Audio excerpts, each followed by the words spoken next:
A paz do Senhor Jesus, estamos aqui para mais um encontro de estudo do livro Multiplicação, do pastor Roberto Botrel, e eu tenho certeza de que você tem sido impactado por essa leitura, por esse estudo, por essa meditação, e nós temos crescido muito como igreja e sendo desafiados, né?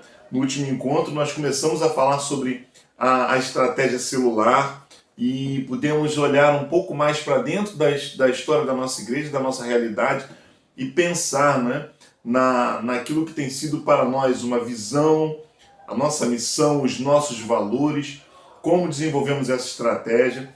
E eu espero que você tenha aproveitado o tempo do encontro da escola bíblica para conversar, interagir e enriquecer esse momento, para que a gente possa realmente perceber como nós podemos melhorar, né, a maneira como mostramos essa visão para as pessoas que vão chegando, para aqueles que vão sendo alcançados, como podemos avançar com isso.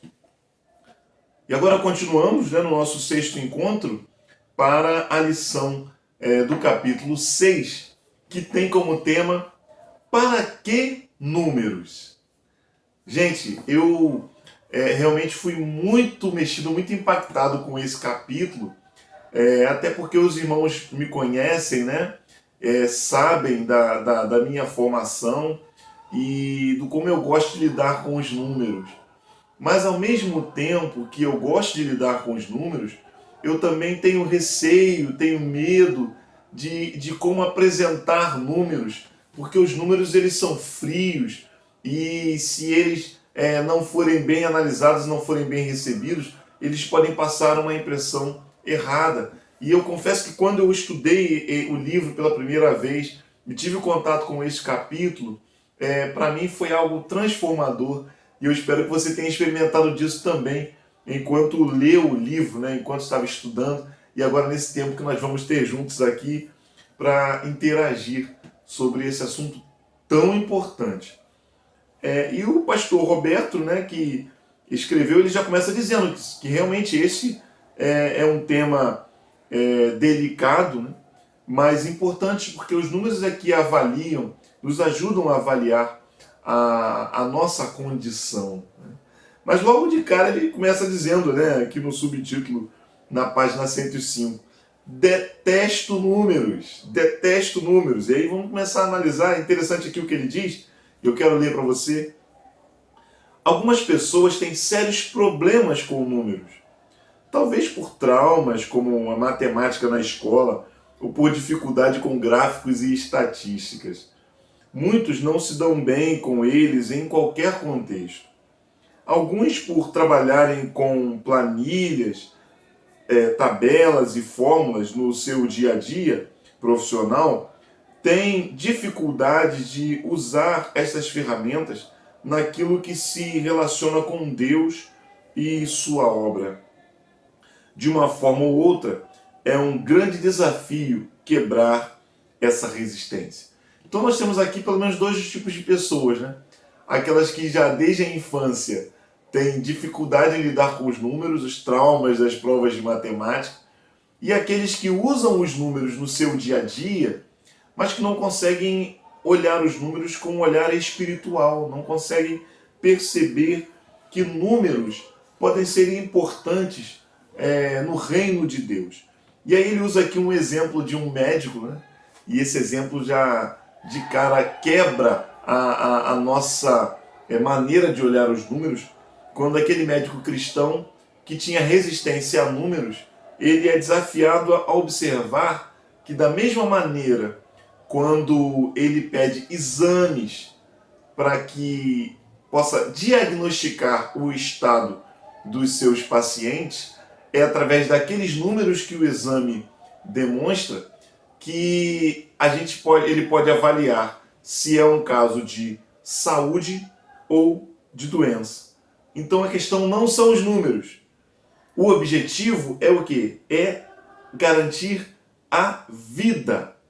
Então os números que o exame demonstra, os relatórios, eles na verdade estão indicando se a pessoa está saudável ou se a pessoa está doente. Da mesma maneira, quando nós olhamos para números na realidade do reino de Deus, esses números podem nos ajudar a perceber se estamos caminhando num estado de saúde ou se estamos enfermos, doentes, e por isso precisamos de um tratamento para continuar a caminhada. Vamos continuar aqui, e ele fala de alguns textos bíblicos, né? E essa parábola da ovelha perdida é uma parábola lindíssima, em Lucas 15, de 3 a 6, e eu quero ler. O autor coloca aqui no livro, diz assim a palavra do Senhor. Então Jesus lhes contou esta parábola. Qual de vocês que, possuindo 100 ovelhas e perdendo uma, não deixa as 99 no campo e vai atrás da ovelha perdida, até encontrá-la? E quando a encontra, coloca alegremente sobre os ombros e vai para casa. Ao chegar, reúne seus amigos e vizinhos e diz: alegrem-se comigo, pois encontrei a minha ovelha perdida. Perceba que essa parábola que Jesus contou, ela é uma parábola sobre números. Porque aquele pastor, por conhecer cada ovelha e por contá-las, em um determinado dia, ele percebe que está faltando uma. E olha, encontrar uma ovelha, sentir falta de uma ovelha num grupo de 100 ovelhas, só é possível se havia uma contagem diária. Então perceba que os números ali, eles representam a vida. Cada ovelha é importante, cada ovelha precisa ser contada, e como cada ovelha era contada, ele consegue perceber que uma está ausente, deixar as 99 em um lugar seguro e ir em busca daquela, para identificar o que aconteceu, para saber onde ela está, porque ela está perdida. Imagina se esse pastor não tivesse o hábito de contar essas ovelhas. Certamente ele perderia uma, duas, três e não notaria. Ou levaria muito tempo para notar, até um número maior, um número que pudesse ser enxergado. Então a gente já começa a perceber que contar, identificar o rebanho do Senhor Jesus, olhar para a igreja de forma numérica é algo importante. O autor continua falando aqui e ele vai falar, né, da experiência de Moisés, que é levado por Deus a fazer 2 censos no livro de Números. E nesse censo ele precisa identificar aqueles que estão preparados, capacitados para a guerra. Era uma questão de estratégia, ele precisava identificar isso no povo. E por isso Deus ordena que ele faça uma contagem. Olha aí a importância dos números. Mas, logo mais à frente, né, bem à frente, o rei Davi resolve fazer o mesmo, resolve fazer uma contagem, um censo. Mas aquilo não foi motivado por Deus, não foi ordenado por Deus, foi motivado por sua vaidade e por isso Deus não aprova. E isso acaba trazendo morte para dentro da igreja, para dentro do povo de Deus. Então a gente percebe aqui que o problema não é Davi contar, é a motivação daquela contagem. Então lidar com números não é fácil, mas perceba que é algo que é importante, necessário, sob a direção de Deus. Na página 110, o autor fala uma coisa que eu achei muito importante, por isso eu quero ler com você, destacar. Uma igreja não pode se dar ao luxo de não contabilizar o que está acontecendo. São os números que revelam o estado das coisas. A gente não pode se dar ao luxo de ir caminhando e muitas vezes dizendo, né? Está tudo uma bênção, foi tudo uma bênção. Mas espera aí, vamos olhar com cautela, vamos olhar com calma, vamos contabilizar para ver o que realmente está acontecendo. Gente, isso é muito, muito importante. Na mesma página, um pouco abaixo, no outro parágrafo, ele diz: precisamos dos números para servirem de referência para uma celebração e estímulo planejamento, correção de rumos, otimização de esforços. Perceba que todas essas coisas, tanto as celebrações quanto os ajustes, só vão ser possíveis porque existem números. Porque há um olhar para cada um e a observação de toda uma situação. Então a igreja, nós como igreja, a Igreja Batista em Vital Brasil, precisamos parar nesse momento e começar a pensar mais nisso. Refletir sobre esse processo de olhar para os números. Claro que não vamos tratar números, né, de forma a olhar as pessoas como números. Não é disso que nós estamos falando. Mas não colocar o nosso objetivo nos números. Queremos ter tantos membros, queremos alcançar tantas pessoas. Não é só o número, mas enxergar que cada número representa uma vida e quando olhamos os números, podemos traçar estratégias e identificar a real condição, situação em que nós estamos. Achei muito interessante quando ele fala aqui de equipes, né, de times, né? E você pode pensar na realidade de qualquer esporte, que é esporte coletivo, e olhar para um time e ver a importância dos números na tomada de decisão da equipe, nos resultados que a equipe está produzindo, né? E aí diz assim, tem uma parte destacada aqui também na página 111. Se uma equipe deseja alcançar seus objetivos, ela precisa saber onde está. Nenhuma equipe pode ignorar a realidade da sua situação e ganhar. Gente, isso é a mais pura realidade. E nós, como igreja, somos um time. Nós somos uma equipe, distribuída em várias equipes. Células são equipes. E se nós não olharmos para os números, não vamos conseguir identificar as verdadeiras situações. Ele fala da questão do placar, né? O placar, ele é a forma de saber como está o resultado do jogo. Você liga a televisão lá para ver o futebol e você vê o jogo, quanto é que está o jogo? 1-1. Opa, 1-1, os times estão jogando bem iguais, né? A gente percebe que alguém pode melhorar um pouquinho, a coisa pode acontecer. Então você avalia a situação porque você viu 1-1. Agora você chega lá no futebol e pergunta quanto é que está o jogo? 4-0, você diz, só um milagre. Né? Então, o número, ele revela a condição do jogo, a situação. Agora, também não adianta a gente querer olhar e dizer assim, olha, eu tenho um timaço, nosso time é bom demais, nosso time arrebenta. Tá, e cadê os resultados? E o time não ganha um jogo há 3 anos. Poxa, que timaço, né? Quer dizer, você tem um time muito bom, você tem bons jogadores, muito bem, mas alguma coisa está acontecendo, se o time não ganha um jogo. Então, os números revelam que existe algum problema na união do time, na estratégia que o time está usando, mas alguma coisa precisa ser ajustada. Então, o placar, que nem sempre é justo, você pode ter um time muito bom e perder um jogo, mas na maioria das vezes ele vai revelar a realidade daquela equipe. Então nós precisamos ter esse olhar quando pensamos em números. Eles são nossos amigos, eles vão nos ajudar. E apresentar os números, mesmo que esses números não sejam do nosso agrado, mesmo que eles não sejam aquilo que nós gostaríamos de apresentar. Né? Ele usa até aqui a palavra do pastor Mário Vegas. Quem não gosta de números é porque não tem nenhum para mostrar. Vamos encará-los? É uma verdade. Olhando para a nossa igreja hoje a gente vai ter uma oportunidade de ter um olhar mais aprofundado para a igreja, olhando através de números. Talvez você olhe e diga assim, pastor, eu não imaginava que era isso. Eu, como pastor da igreja, confesso que não me sinto satisfeito ao olhar esses números. Mas eles são a realidade. E nós precisamos encará-los até para que possamos produzir as mudanças necessárias com coragem para que a gente possa avançar. Mas vamos continuar o nosso estudo. Qualidade versus quantidade. É um outro paradigma que existe, né?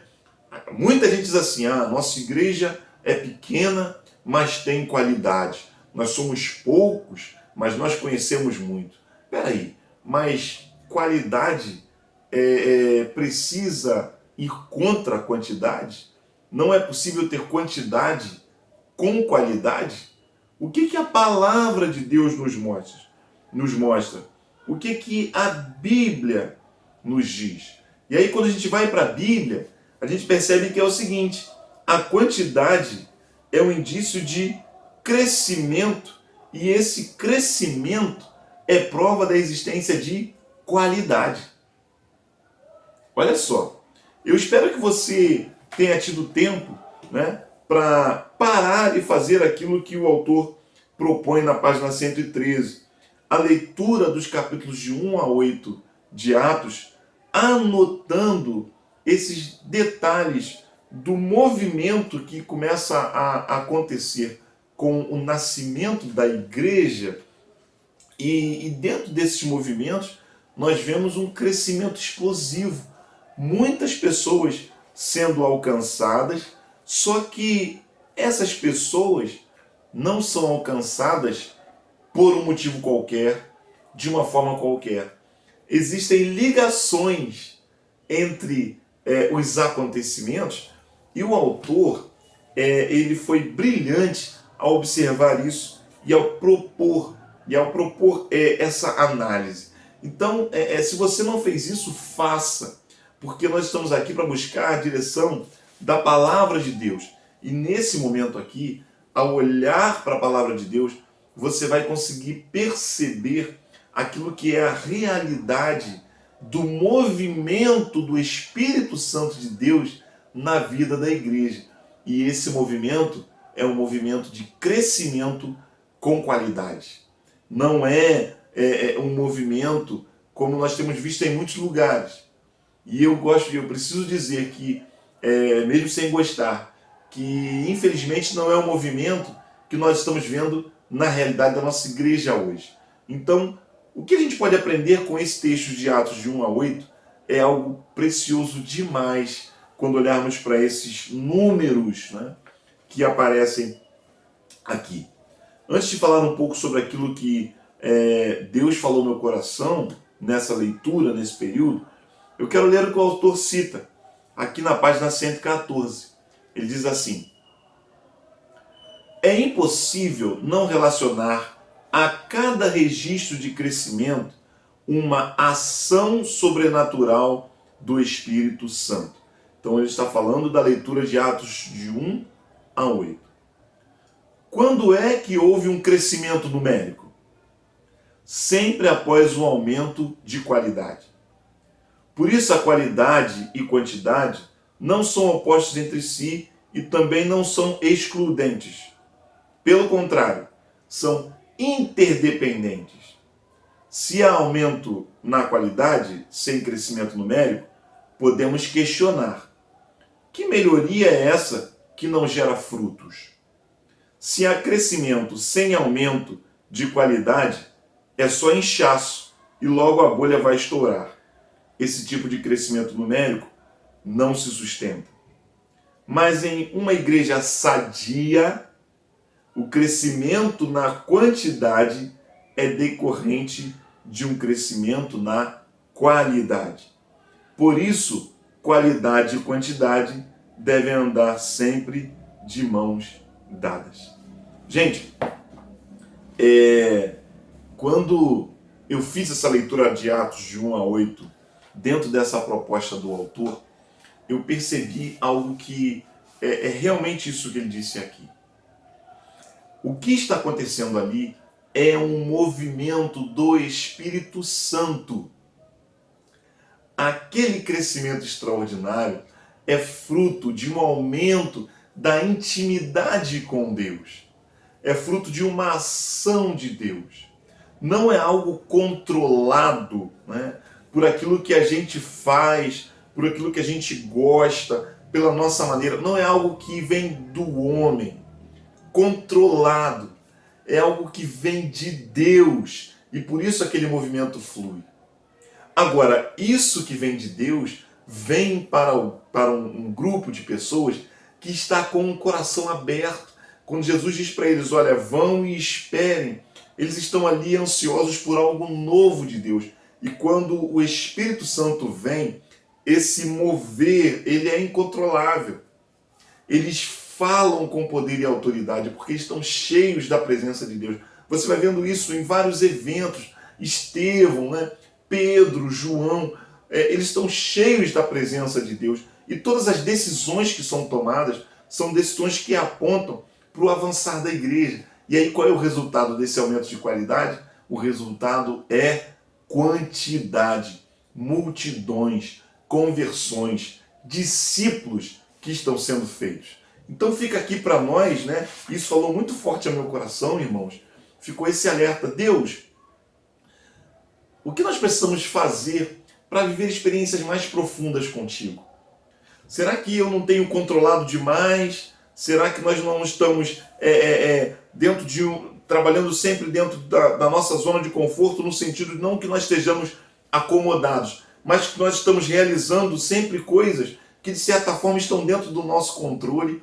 Será que existe algo extraordinário que o Senhor quer fazer em nós, mas isso de repente vai ferir a nossa forma de ser igreja? Isso vai promover uma mudança naquilo que não é a base bíblica, mas é a nossa tradição, é a nossa maneira de ser, é a forma como a gente sempre realizou as coisas. Então, perceba que eu senti de Deus de forma muito forte, que quando o Espírito Santo de Deus vem, ele quebra as barreiras e ele age de uma forma diferente. E é esse o movimento que está acontecendo ali. Eles estão cheios de Deus. Queridos, eu queria desafiar você, né, já aqui dando essa pausa, quando nós vamos olhar agora um pouco mais para a realidade da nossa igreja dos números, a pensar não nisso como números, mas a olhar para essa condição de relação sua com o Senhor. O quanto Ele é uma prioridade para a sua vida, o quanto você tem sido movido por Deus para cumprir a missão, para ver a multidão de discípulos, para levar essa mensagem, para impactar outras pessoas, porque isso é um mover de Deus, é uma ação de Deus em cada um de nós e que vai gerar multidões. Nós precisamos orar mais, nós precisamos buscar mais, nós precisamos jejuar, nós precisamos estar na presença do Senhor e estarmos com o coração aberto para receber de Deus algo especial. Eu não posso acreditar que Ele quer que um mar de perdidos vá aparecer no inferno, na nossa cidade. Eu não posso acreditar nisso. Eu não posso acreditar que Deus não queira fazer algo extraordinário hoje através de nós.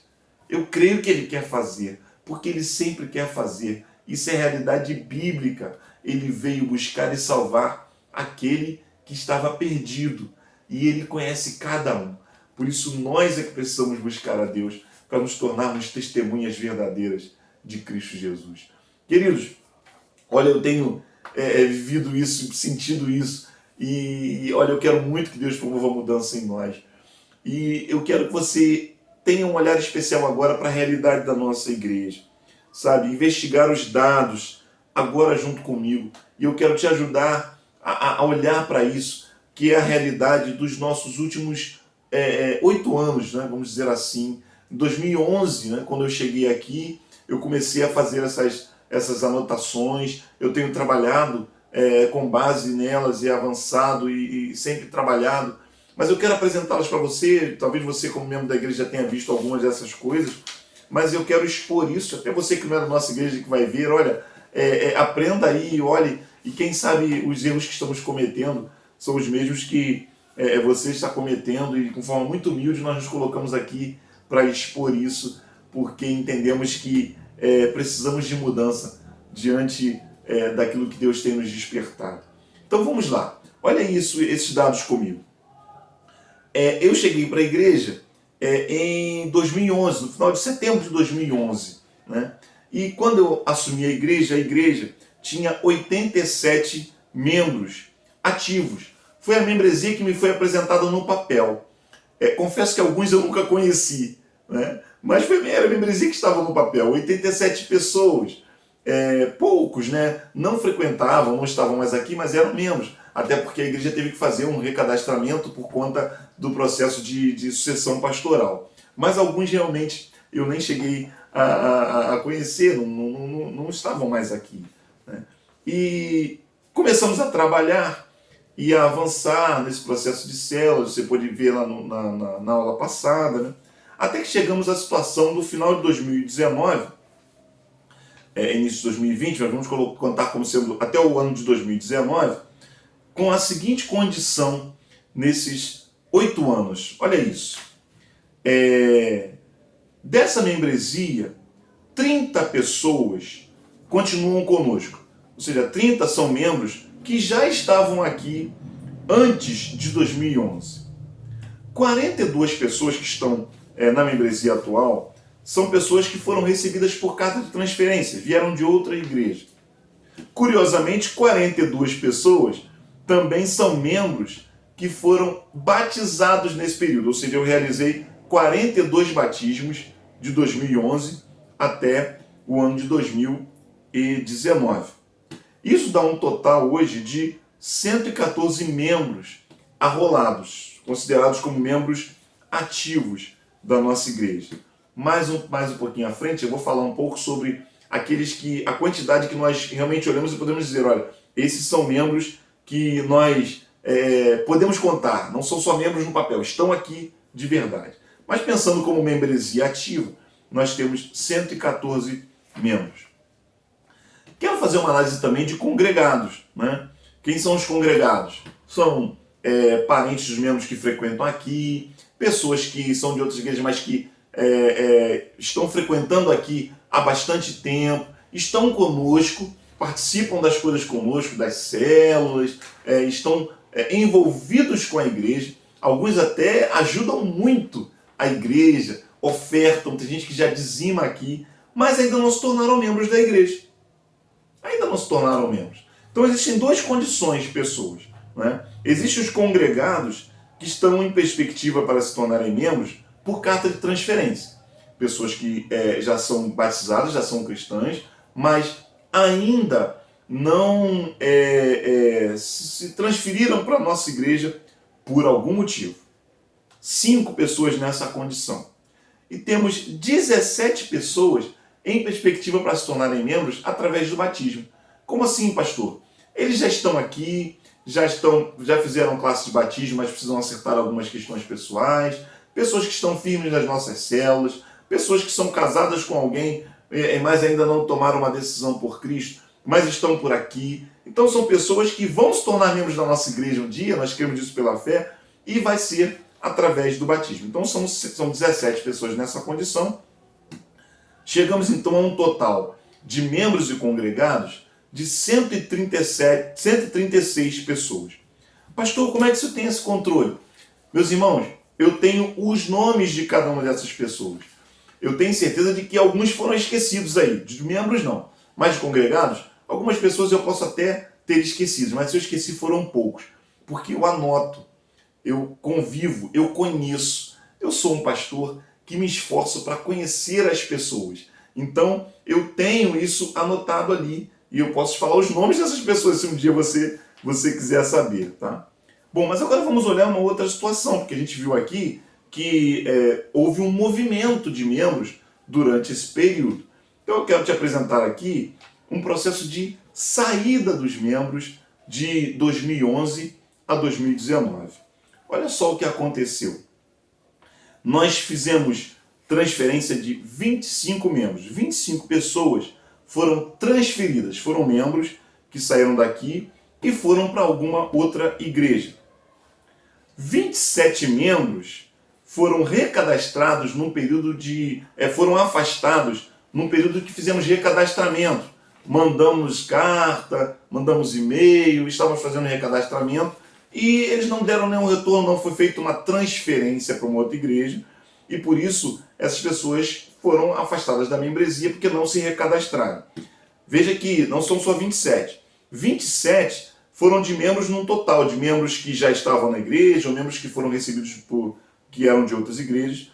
E eu gosto de apontar isso aqui, 8 membros que viveram essa situação de afastamento por recadastramentos foram membros que foram recebidos por batismo, foram batizados por mim. Membros que foram batizados nesse período de 2011 a 2019 por mim e não estão mais conosco. Então perceba que dos 42 que eu batizei, 8 não estão conosco.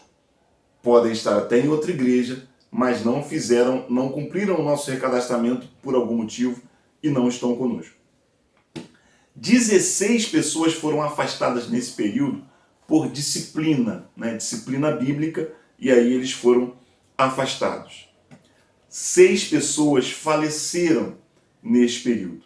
Então, isso dá um total de 82 pessoas que saíram da igreja neste período de 2011 a 2019. E é com tristeza que eu quero aumentar um pouco este número, porque eu também contabilizo congregados. E 28 congregados foram transferidos para outras igrejas ou afastados nesse período. Como assim um congregado foi transferido, pastor? É alguém que chegou aqui, ficou aqui um crente, ficou conosco durante um tempo, mas depois de um tempo decidiu ir para uma outra igreja e nem chegou a se tornar membro daqui. Ele foi apenas um congregado. E outros pastores que foram afastados. Pessoas que, por exemplo, eram casados com alguém que era da igreja, mas ele não era membro da igreja, ou seja, um parente, alguém que era da família, e essa pessoa, então, ela saiu da igreja junto com alguém que saiu transferido ou afastado. 28 pessoas. Isso nos dá um total, então, de 110 pessoas entre membros e congregados que saíram da igreja de 2011 a 2019. E eu quero confessar uma falha minha. Durante todo esse processo, eu não contabilizei crianças. Então, todos esses números são números de jovens, de adultos. Eu não contabilizei, não contei as crianças. Ou seja, podem ter mais pessoas que entraram para a igreja, mas também mais pessoas que saíram da igreja. É uma falha minha, irmãos. Peço perdão porque eu amo as crianças, mas eu não fiz essa contagem com as crianças. Eu quero apresentar um resumo para você. Talvez algumas pessoas vendo um monte de número assim fiquem um pouco confusas, então eu vou te apresentar aqui um resumo. Então nós tivemos um total de 87 membros, em 2011 eu cheguei aqui, nós tínhamos 87 membros, e em 2019 terminamos com 136 pessoas entre membros e congregados. E eu fiz uma análise olhando para esses nomes, né, e vi que, na verdade, desses 136, existem 109 pessoas que são pessoas que realmente estão aqui. Porque alguns são membros, mas a gente tem membro que está até em outro estado, né, mas continua membro aqui por algum motivo. Então, 109 são pessoas que realmente estão comprometidas, são atuantes aqui.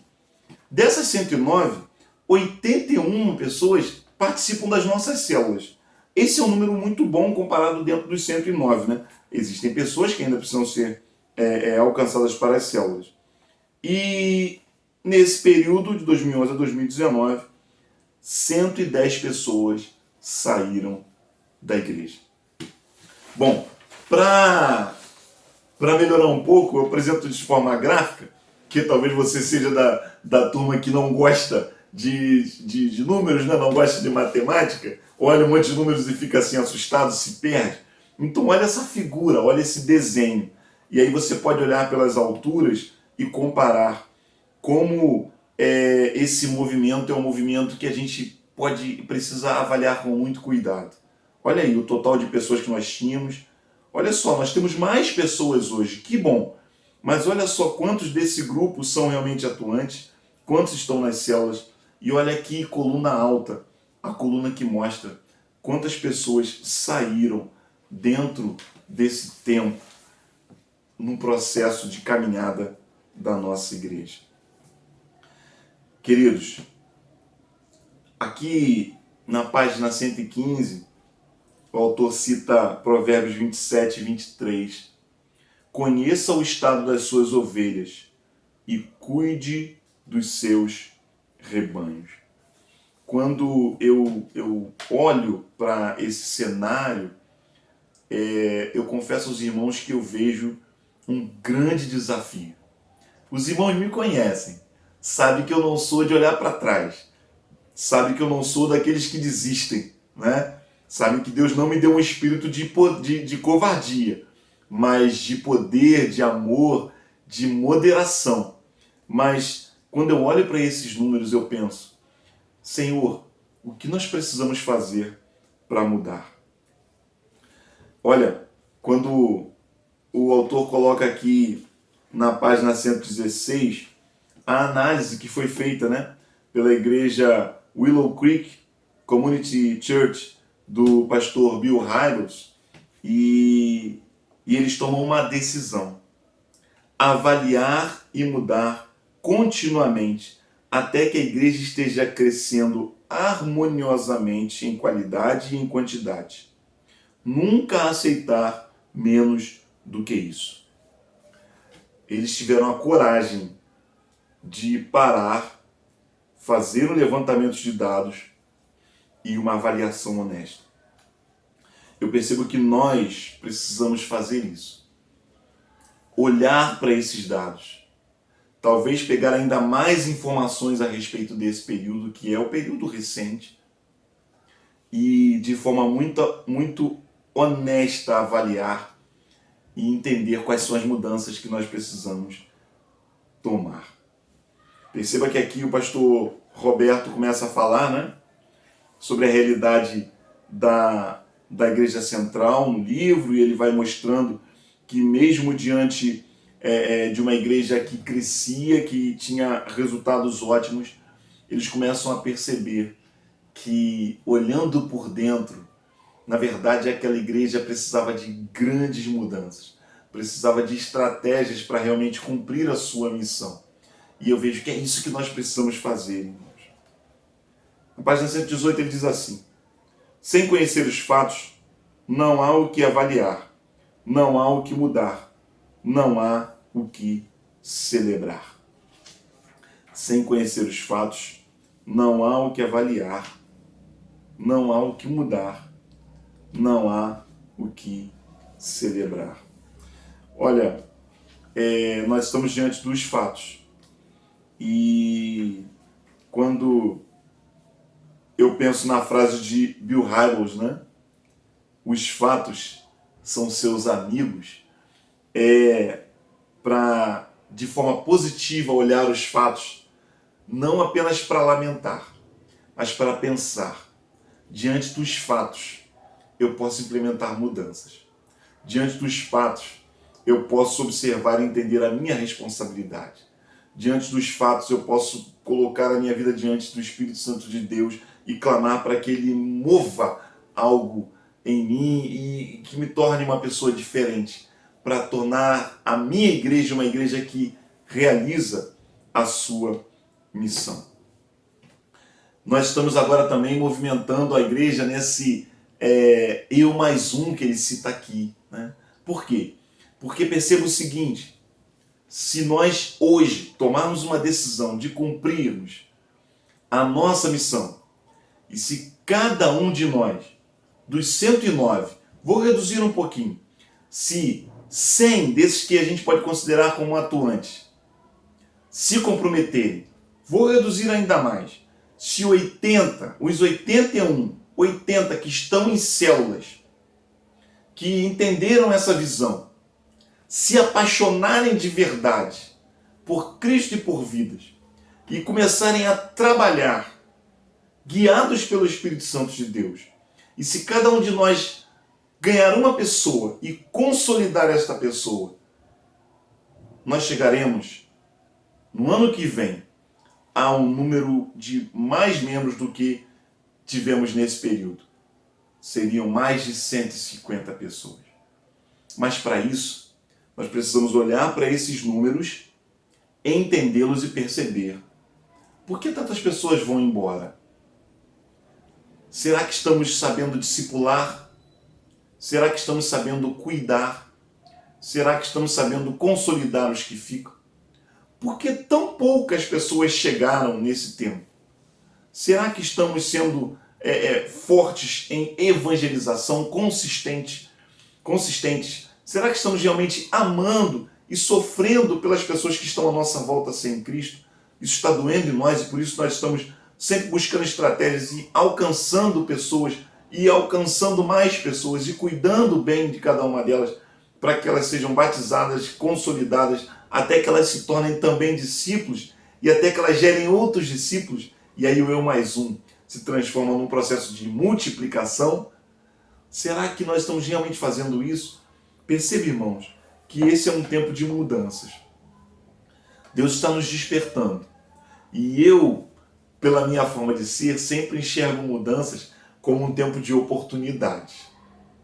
Se o dono da seara retornasse hoje e pedisse para eu mostrar os talentos que ele colocou na minha mão para administrar, eu sei que falou com tristeza, mas não vou ter muitas multiplicações para apresentar. E eu sei que o meu Senhor é um Senhor que multiplica. Se você está nessa condição, eu quero te dar uma palavra de esperança. Ele ainda não voltou. Então essas vidas estão nas nossas mãos. O que Ele confiou a nós ainda está em tempo de ser feito. E nós podemos mudar o que for preciso para que esses números não sejam mais assim, mas eles revelem aquilo que é a visão de Deus, que é o cumprimento da missão, uma multidão de discípulos. Eu quero encerrar lendo a palavra aqui que o pastor Roberto coloca, citando Bill Hybels no livro Siga-me. Sonho com o dia em que os líderes da igreja serão suficientemente apaixonados para buscar a verdade a respeito da saúde espiritual de suas congregações e suficientemente corajosos para fazer as mudanças necessárias. Posso sentir o início desse tipo de mudança em todo o mundo. Isso é um alento para a minha convicção de que os melhores dias da igreja local estão à nossa frente e de que os portões do inferno devem se preparar para bater em retirada. Aleluia! Louvado seja o nome do Senhor, porque eu também creio nisso. Eu creio que todos esses números estão servindo para que a gente possa rever, para que a gente possa avaliar e para que a gente possa avançar ainda mais. Eu quero deixar algumas perguntas para esse tempo que a gente faz agora de encontro em grupos menores e que você abra o seu coração e compartilhe. Muito mais além do que essas perguntas, né? Mas elas são apenas um norte para ajudar nesse tempo. Vamos lá. Você se sentia desconfortável para usar números em questões espirituais? No caso de resposta positiva, o estudo mudou a sua visão? Qual é a relação entre qualidade e quantidade? Os movimentos extraordinários de crescimento em Atos de 1 a 8 sempre foram precedidos de um mover do Espírito Santo. O que isso desperta em você? Quais são os desafios que você vê após analisar a situação da nossa igreja nos anos de 2011 a 2019? Chegamos ao final da primeira parte do livro e na próxima aula vamos entrar na parte 2, aplicando os princípios da multiplicação na célula, o que é uma parte um pouco mais prática, apesar dos próximos capítulos ainda falarem bem sobre fundamentos e sobre um pouco teórico ainda, né? Mas já é um caminho para uma vivência mais prática. Eu espero que você esteja realmente aproveitando, estudando, conhecendo e principalmente que você esteja com o coração aberto para que o Espírito Santo de Deus promova as mudanças necessárias em você, porque é através da mudança em mim e em você que nós vamos nos tornar uma igreja viva, atuante, cheia do poder de Deus e que alcança muitas vidas. Queridos, eu não posso fazer isso sozinho. Eu não faço nada sozinho. Eu preciso dos irmãos. Nós somos a igreja do Senhor. E o meu convite é o convite que o Espírito Santo de Deus tem feito a mim. Vamos avançar em nome de Jesus. Que Deus te abençoe.